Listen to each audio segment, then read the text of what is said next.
కుండలి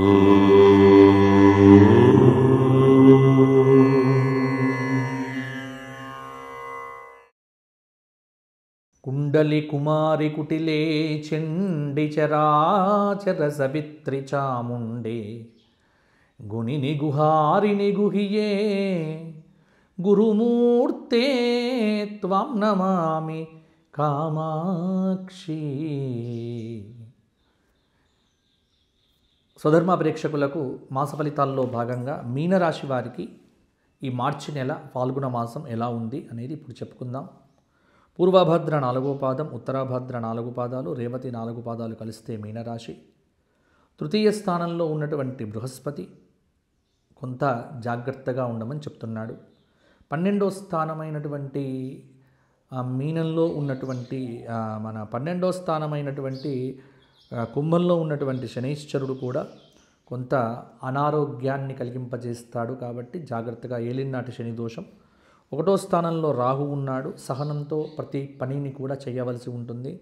7వ స్థానంలో కేతు ఉన్నాడు. కాబట్టి స్వల్ప అనారోగ్య సమస్యలు అనేటువంటివి మీకు తప్పకుండా ఉంటాయి. కాబట్టి గ్రహ సంచార రీత్యా కొంత పర్వాలేదు అన్నట్టుగానే ఈ మాసం కనిపిస్తూ ఉన్నది. ఫాల్గుణ మాసంలో గురువు శుభంగా ఉన్నాడు. బుధుడు, రాహుకేతువులు అర్ధశుభులు. 15వ తేదీ నుంచి రవి కూడా అర్ధశుభుడు. కాబట్టి మీనరాశి వారికి మధ్యమ ఫలితాలు అని చెప్పవచ్చు. గత మాసం కంటే పర్వాలేదన్నట్టుగానే ఉంటుంది. విద్యార్థులు ఎక్కువ ఆలోచనలు చేయకుండా వచ్చిన అవకాశాలు సద్వినియోగం చేసుకోండి. వృత్తిపరంగా, ఉద్యోగపరంగా అన్ని రంగాల్లో కూడా పట్టుదల అవసరం అవుతుంది. అనవసరమైన ఆందోళనలు అవి విడిచిపెట్టండి. ఆత్మీయుల యొక్క సహకారం లభిస్తుంది. కొత్త పనులు ప్రారంభించే ముందు కుటుంబ సభ్యుల యొక్క అంగీకారం తప్పనిసరి.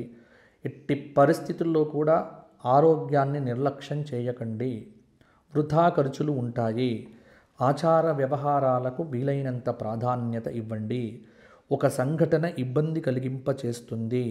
మీ వాక్చాతుర్యంతో అందరినీ ఆకట్టుకుంటారు.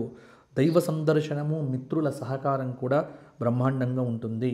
నిరుద్యోగులకు ఉద్యోగ ప్రయత్నాలు కొంత కలిసి వస్తాయి. గతంతో పోలిస్తే ఈ మార్చి 15 తర్వాత కొంత ఫలితాల్లో మార్పు అనేది ఉంటుంది. అవరోధాలు ఎదురైనా తెలివిగా తప్పించుకుంటారు. కాలాన్ని వృధా చేయకండి. ఆర్థికంగా బాగుంటుంది. అనుకోని ఖర్చులు ఉంటాయి. అపరిచితులను ఎట్టి పరిస్థితుల్లో కూడా విశ్వసించకండి. ఆధ్యాత్మిక చింతన పెంచుకుంటారు. వ్యాపారంలో సమయానుకూలంగా స్పందించండి. ఆర్థిక వ్యవహారాలు కూడా కొలిక్కి వస్తాయి. విలువైన ఫలితాలతో విజయాలు కూడా పొందుతారు. విద్యార్థులకు బ్రహ్మాండంగా కొంత కష్టపడితే మంచి ఫలితాలు సాధిస్తారు. అనవసర విషయాలకు దూరంగా ఉండటము, అవసరమైన విషయాలను పట్టించుకోవటము, ముఖ్య కార్యముల యందు స్పష్టత అనేది చాలా అవసరము. కష్టే ఫలి అన్న విధంగా మీనరాశి వారికి ఫలితాలు ఈ మాసంలో ఉంటాయి. ఆర్థికంగా ఒక మాట నేను చెప్తున్నాను ఏంటంటే, ఆర్థికంగా ఎట్టి పరిస్థితుల్లో కూడా నిర్లక్ష్యం చేయకండి. ఆరోగ్యం మీద శ్రద్ధను కొనసాగించండి. ప్రయాణ సౌఖ్యం ఉంది, బాగుంటుంది. విలాస వస్తువులకై ధనం అనేటువంటిది విరివిగా ఖర్చు పెట్టకండి. స్థానచలనం అనేటువంటిది ఖచ్చితంగా ఉండే అవకాశం కూడా ఉంది. వృత్తి వ్యాపారముల యందు మంచి చెడ్డలు రెండు కూడా మీనరాశి వారికి సమానంగా ఉంటాయి. ఉద్యోగులు నమ్మకంతో పనిచేయండి. వేగవంతమైనటువంటి ఫలితాలను కోరుకోకుండా మధ్యస్థంగా జాగ్రత్తగా ఆలోచించండి. రాజకీయ నాయకులకు బాగుంటుంది, కొంత పర్వాలేదు. మనశ్శాంతి అనేటువంటిది తక్కువగా ఉంటుంది. కాబట్టి కీలక విషయాల్లో మనోసంకల్పానికి ప్రాధాన్యతని ఇవ్వండి. శత్రువులతో జాగ్రత్త. శారీరక మానసిక ఇబ్బందులు పెట్టే వాళ్ళు బాగా ఉంటారు కాబట్టి అవి అధిగమించే ప్రయత్నం చేయండి. మీనరాశి వారికి అదృష్టయోగం అనేది 35% ఉంది. కాబట్టి కాలభైరవ అష్టక స్తోత్రము నిత్యం పారాయణం చేయడం వల్ల నరఘోష తగ్గిపోతుంది.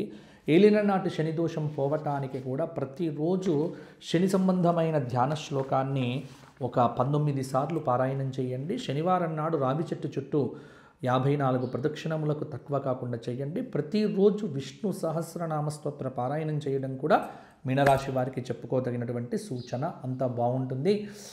ఎవరైనా వ్యక్తిగతంగా నాతో మాట్లాడాలి అనుకునేటువంటి వ్యక్తులు కింద కనిపిస్తున్న నెంబర్కు ఫోన్ చేయండి.